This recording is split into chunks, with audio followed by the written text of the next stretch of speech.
Good evening, everybody. Welcome to Evoke Therapy Program broadcast.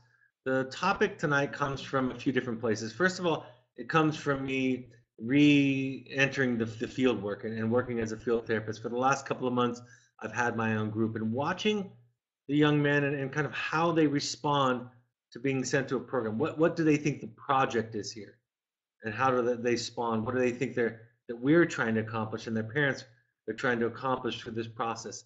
It also comes from a place that I constantly revisit, which is this idea about how we give up the real self in order to protect ourselves from being abandoned and rejected. And finally, I'm borrowing from my wife's blog, something she wrote for our website a few years ago, reflecting in her own therapy, in her own process around the difference between being right, getting it right, and getting it real. Excuse me. So, sorry, I have a cough. I'll have to edit that out. Although it'll still be on the webinar, it won't be on the podcast. Okay, so with that interesting introduction, let's get right into tonight's work. Again, the first place it comes from is responding to Evoke.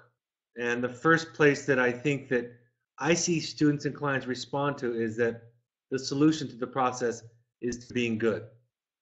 You know, what do they think they're trying to accomplish? Well, it comes out in their letters, in their responses to therapy, which is, I'm sorry, I did the wrong thing. You know, my behavior was bad. I'm going to do the right thing in this process. And so when we watch how they respond, when we watch how we think, how they think that we want them to respond, we learn a little bit about this wound, about this idea that it's about being good. Oftentimes, they're overwhelmed with this idea about how much they hurt their parents, right? Their initial letters and responses, the ones that are open to the processes at all, they come to a place of seeing, I hurt my parents. I must be doing something wrong, something bad, because these are the people that love me most of anybody in the world.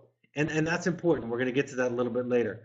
They make promises about what they're going to do better, right? The idea is, if I do better, if I promise to better, if I commit, and they believe it, then I'm going to be seen by my parents as having accomplished the goal of therapy. So that's what a lot of the students come with, this idea that they need to do better. And what I talk about is there's a lot of work in between getting sent here, the challenges, the struggles, and healing. They look for the answers. They want to know the format, right? They want us to tell them, what are we looking for in a letter? What does a good assignment look like? And then I have this other idea that I shared with my group just yesterday about where the shame cycle came from. Years ago, I noticed as I started in wilderness therapy that I saw these young men coming into our program and really feeling a lot of emotion and regret. They would read their, what we called then, impact letters, their hopes and intentions letters, and they would cry, sob for the things that they had done. And almost inevitably, most of them would say at the end of the reading of these letters, I see what I've done to my parents. I see how I've impacted my family.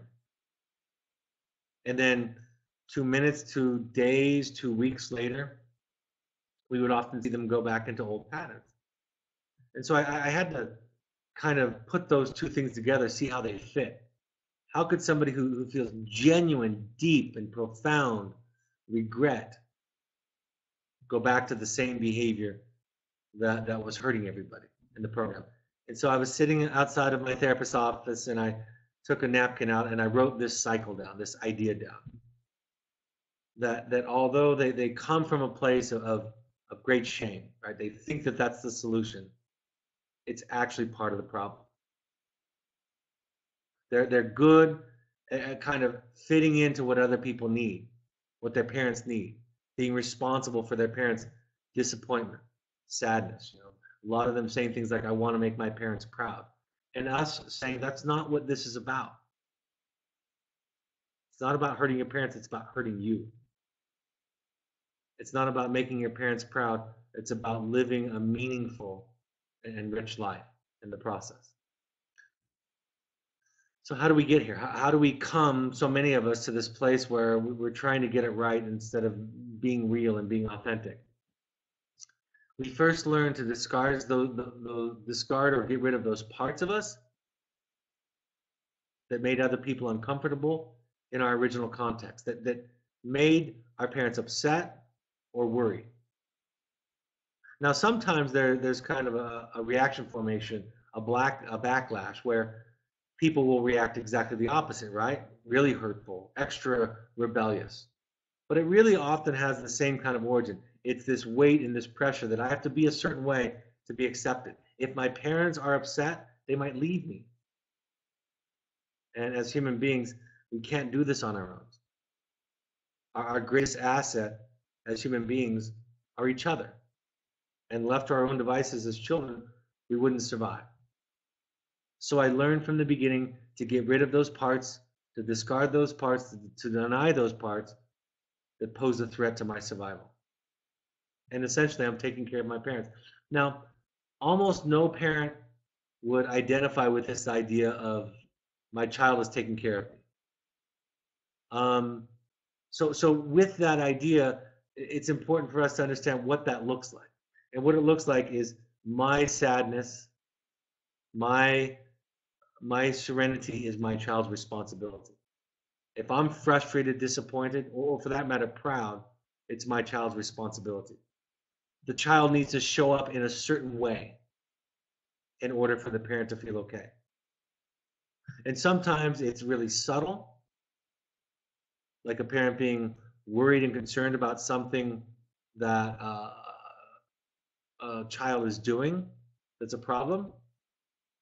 And in some ways, it's much more obvious, where a child is saying, "You're embarrassing me," right?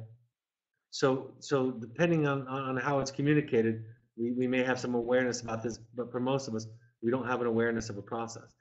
And even though I was educated about this, it wasn't something that I identified with. It wasn't something as a parent that I saw even in myself, although that I did it. And then what can happen with programs or therapists, right? We can make the mistake of allowing ourselves to be enlisted in this project of getting kids to a certain place so that the parents are relieved and happy. And that's not our job. Our job is to help the child become a whole, integrated, healthy self, and to kind of help the parent understand what that is, what that looks like, and how to support it. We worry about saying the wrong things. Children worry about saying the wrong things, and that's how they show up. I was sharing with a staff member recently that the letter of awareness, or what we used to call the letter of accountability, and the impact letter that a child writes to a parent are essentially the same thing, right? And in fact, I said to one of my students this week, I'm gonna speak a paragraph, and I'm gonna ask you which this is, from a letter of awareness or an impact letter. And I said something like this. You know, this is me writing to my parents. When you guys got divorced, I was scared. I was angry that you guys couldn't just make it work and get along. And so to deal with that anger, I lashed out. I took my anger out on you. I lashed out at school and at my brothers. So that process is the same, really. When I asked the student, he said, "Well, that's a letter of awareness. That's you taking accountability." And what I said was, it's both, right? It's me talking about my experience, what I felt, and how I dealt with it. And so while we talk about the impact letter to parents and the letter of awareness as different assignments coming from different places, different perspectives, it's essentially all the same thing. I told one student recently, just write an excuse letter. If you don't know how to start, just write a letter that excuses all of your behavior. What in your mind justified you acting out this way? And then what I'm going to do, I'm going to take that information. If that's the door that you'll walk through, that's what you'll give me, and I'll talk about it and then how to communicate it in more assertive ways. I think sometimes we use labels, diagnoses, and jargon to silence our children. You know, we label them with things like the victim stance, or you're justifying, or you're rationalizing. And while some of those labels might be accurate, they also tend to shut down communication. And so we got to give them enough room. I had a student recently who had a few small temper tantrums during the week, and that was given in his weekly report. And I thought to myself while I was listening to the report, I thought, I threw a few temper tantrums this week too. But luckily, I had the space to kind of sort that out on my own. Nobody put me in treatment. So we develop a greater capacity. We provide space for the children. And we develop more capable hearing and seeing. Yes, we're going to teach them how to say it more assertively. We're going to teach them the difference between awareness, ownership, and accountability and blame. We're going to do all of that. But first, we're going to build a foundation of where are you hurting? Where's the pain? Where's the anger? Where's the sadness? Where's the grief? And where's the loss? This is from my wife's blog. And it also makes me look good, so I thought I'd share it. She said, I remember a moment when my old context was running the show. My husband and I were at Disneyland with our two youngest children, 2 and 8 years old at the time. I was feeling extremely anxious. How would we see and do everything? Please, a 2 and an 8-year-old's very different needs in a short period of time. I became obsessive and anxious, strategizing on the right way to do Disneyland. Thankfully, my husband said to me gently, instead of trying to do it right, what if we do Disneyland wrong? Let's just get it completely wrong. At first, I felt patronized and angry. I had legitimate concerns, but he held my hand and looked at me sincerely, and I realized he might be onto something. I soon felt the anxiety could lift, and off we went. Admittedly, throughout the day, I would slip back into the old context. Should we eat at Ariel's Grotto, or will Peter Pan's Grill have more characters? How will we make it to the parade on time? And when my husband would say, honey, remember, we were trying to get this wrong, I would laugh and the anxiety would die down. And we ended up having a great time without all those expectations. So part of where this is born is trauma in the brain. She goes on later to explain her parents and their characteristics: a father who was anxious and obsessive and always thinking that there was one right way to do things, and a mother who was dealing with her own trauma and fear, and that was spilling out all over the place. And my wife goes on to say, through their lenses, I interpreted the world that the world wasn't safe, and one must be on guard, watchful, prepared for any possible mishap. The way to avoid these pitfalls was to learn to be good, right, strong, or perfect. This way of thinking, I concluded, could protect me from what the world might send my way. We all do this with our caregivers. Neurobiologists confirm that what we already know intuitively, that we are hardwired by our original contexts. The trick is to become aware of those contexts as they arise and make a conscious choice to challenge the old scripts and update the software. So for many of our students, they're operating from a place of fight, flight, or freeze. Their amygdala, their lower brain, their reptilian brain, their primitive brain is all already on fire. And so when we come to them with our anger, our frustration, our anxiety, when we come to them with something that they perceive as a threat to who they are, we add a little bit of fuel to that fire and it goes off. And they respond in one of those 3 ways. Our contexts, the important thing about our contexts are to ask, what is it a safe context? Did we feel safe? Did we feel held and taken care of? Was the context full of anxiety, anger, fear, trauma, or worry? Not just in us, but in our parents. And then really what comes out of that is healthy versus unhealthy attachment somewhere on a continuum. We ask ourselves, how was I seen? Was I seen as a problem? Was I seen as a screw up? Was I seen as somebody not living up to their potential? How was I seen? Was my inner world sought after and seen? Was somebody in my life, did they not reduce me to behaviors, but rather wonder what my internal world was like? What I was feeling, what I was thinking.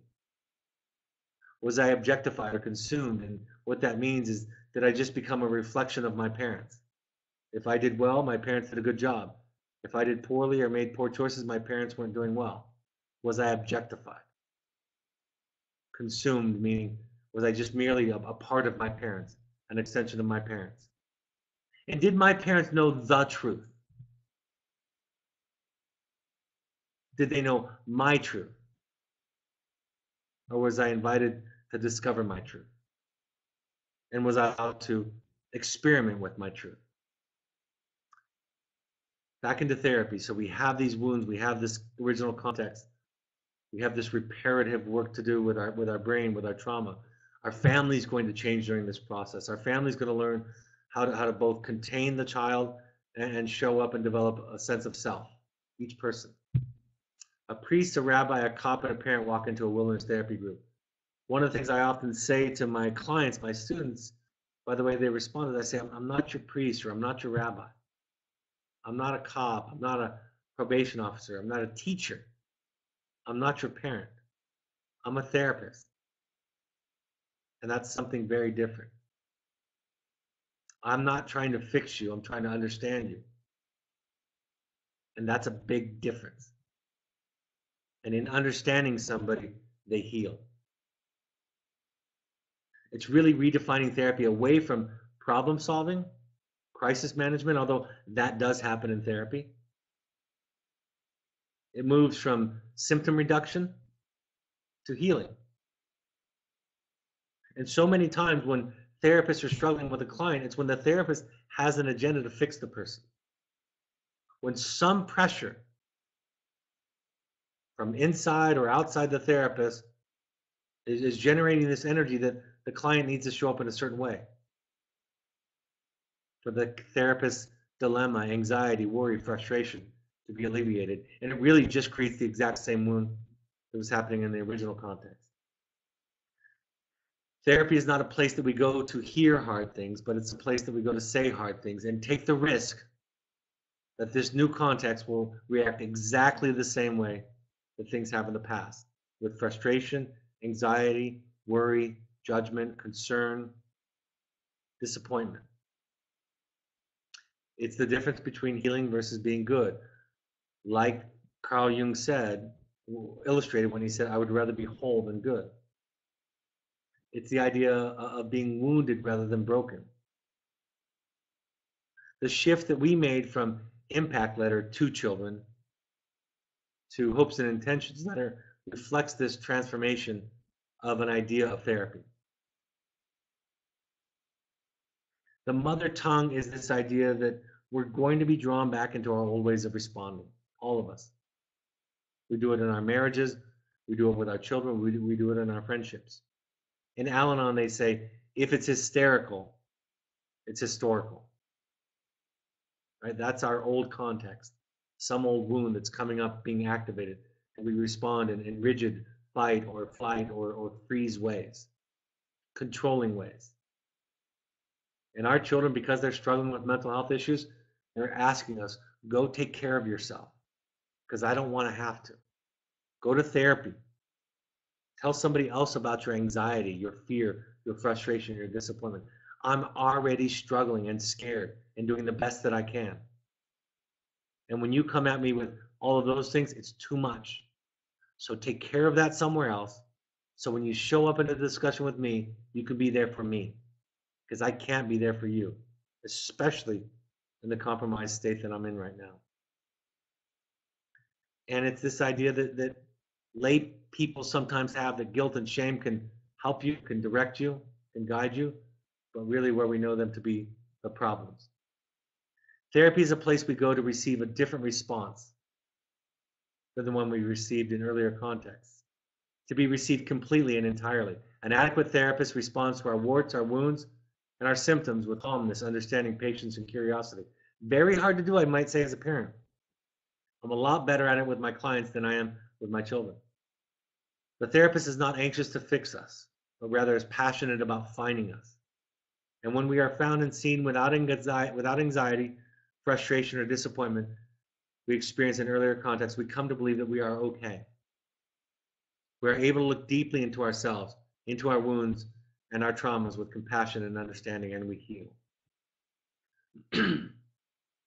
And Gill says part of the business of psychotherapy is to discover and create alternative experiences for thoughts, feelings, attitudes, and beliefs. This is undertaken in the service of freeing people to be able to re-experience themselves. That's really what's happening in therapy.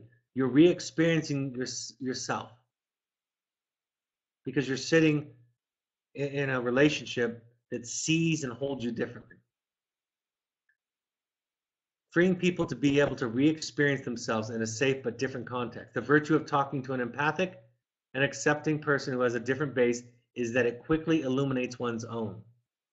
What was once automatic and unconscious is noticed and discussed. The world is allowed to become one of noticeable constructions. Getting in this different context, we then can look back on our old context and see it for what it was. And that is true for all of us. That's true for parents who send their children to us. I love this quote. I saw this from a friend today who shared this quote from Carl Rogers. When a person realizes he has been deeply heard, his eyes moisten. I think in some real sense he is weeping for joy. It is as though he were saying, thank God somebody heard me. Someone knows what it's like to be me. And that's from the famous therapist, master therapist, Carl Rogers. So what is the take home? We learn to value the mistakes, the struggles. We learn to develop enough capacity to hold them with patience. And our children require more patience and capacity than other children. We change our language from getting it right to being real. We get rid of the parts of our language like good, bad, right, wrong, have to, need to, must, ought to, and should. And we start talking about feelings and thoughts and ideas and experiences, and we own those in ourselves. We understand the original context that we came from, because the wounds that we're passing on to our children, guess where those came from? They came from our parents, and guess where they got their wounds? From their parents, and so on and so on and so on. We move from fixing to understanding and knowing that understanding heals. And we can change the context today, no matter how old your child is, and it's never too late. During a consultation recently with one of our therapists with a child who was struggling profoundly, I offered the idea, just see and understand the world from his perspective. Just tell him you understand. Tell him you're sorry. Tell him you get it. And even just a few minutes of being seen by a powerful person in his life, he can take that copy with him, and it can make a difference throughout his life. It's never too late, never too little. And remember that being seen is absolutely everything. All right, I'm happy to take any live questions. Looks like there are none. All right, we want you to attend 6 12-step support groups before your child leaves. If you haven't done it, doesn't matter where you are, just try 6 meetings. If nothing else, like I always say, you'll know what it's like. You'll know what you're asking your child to do. Because your resistance, the reasons for not going are the same things that your children have for not wanting to go to therapy. You can also go to NAMI.org for classes and information, free services. Follow us on social media. You can listen to these broadcasts on the podcast app on iPhone devices or iOS devices. Just go to the podcast app and search Evoke Therapy Programs, or in an Android device, download the SoundCloud app and search Evoke Therapy Programs, or online, go to soundcloud.com and search Evoke Therapy Programs. On Twitter and Instagram, we're at Evoke Therapy. On Facebook, search Evoke Therapy Programs. You can find the Evoke Family Foundation on Facebook to become involved in an organization that helps people that can't afford therapy. And then go to our blog for more information. My book, The Journey of the Heroic Parent, is available on Amazon right now. The warehouse had to recall a bunch of books that weren't printed well, so go to the underneath the paperback, the new options, click there, and you can buy it directly from Evoke Therapy Programs. The next workshop coming up that we would like all current parents to go to is September 22nd and 23rd. Contact Melanie at evoketherapy.com for more information. Our intensives, if you want to do a deep dive, if you want to discover your context, which, by the way, I can think of no more powerful and profound way to impact your children positively, come to one of our intensives. The next one is Finding You, November 7th through 11th. And then if you've been to a Finding You and you want to come, I'll be running the next Finding You 2, November 25th to 29th. And then we're going to have alumni intensives for former students coming up in December and January. Contact intensives at evoketherapy.com for information. Our parent support group's coming up: Seattle, October 24th, Birmingham, Alabama, October 26th, Chicago, Illinois, November 6th, New York, November 12th, Philadelphia, Pennsylvania, November 14th. Contact Melanie at evoketherapy.com for more information. You can also look at our pursuit trips for families or young adults, sober fun, and for family adventure. Think of a therapy refresh. All right, any questions? No further questions or comments. The next broadcast, this is important for all of you. If you have family, friends, extended family, siblings of the children that are at Evoke that you want to come to listen, to hear some of what we talk about, I'll address some frequently asked questions. We'll also take live questions, and you could submit questions in advance that I'll answer. If you have a question that you get asked from a friend or from a child that you want to ask me, see how I would answer it, send those in. That next one will be next Thursday, October 25th at 7 p.m. Mountain Time. All right, folks, thanks for joining us. I hope this is a helpful point of contact. I hope these are helpful for you. Good luck in your journey. Thank you for and on behalf of your children. Have a great evening, and I'll talk to you next week. Bye-bye.